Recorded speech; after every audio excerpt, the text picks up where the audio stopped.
байжээ.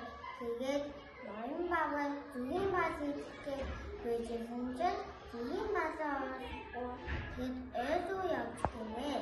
Тэгээд нэг зүгийний үр харан нэг зүгийн дотроос гарч ирээд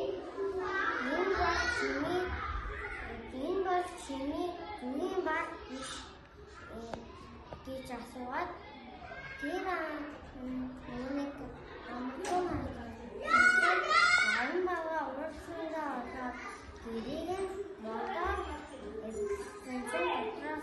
зөндөө олон зүгийг гарч ирээд ноён бааваа машин хатаад тэгээд ноён бааваа хэлбэрөө явж гинэ. Тэгээд хөлөө аваад им тэгээд байсан болохоор им гаргаж ирээд энэ зүрхний цаан зүгийн бааз байсан шүү дээ гэж асуугаад амар хайранда жаавав.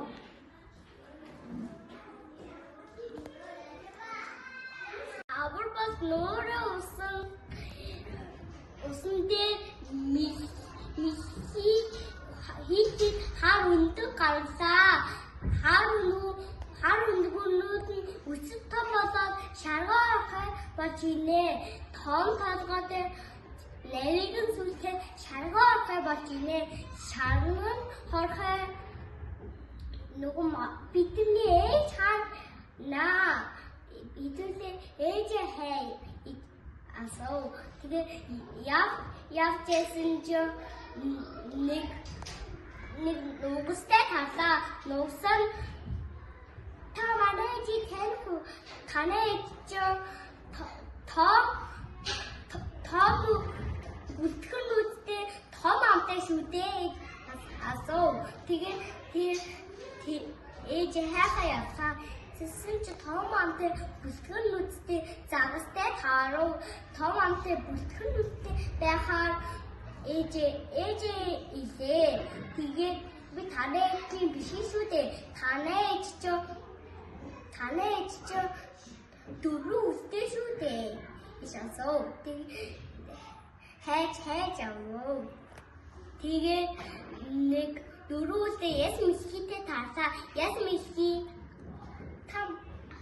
дөрөв үстэй байхаар ээж илээ. Би танай ээж биш шүү дээ. Танай ээж чи том гизтэй шүү дээ. Би бол гизэхгүй ийсээ. Тэгээд хайж явсан чинь цагаан гадуутай таарав. Цагаан гадуу гизтэй байхаар манай ээж бодов. Тэгээд манай ээж асуув. Би танай ээж биш шүү дээ. Танай ээж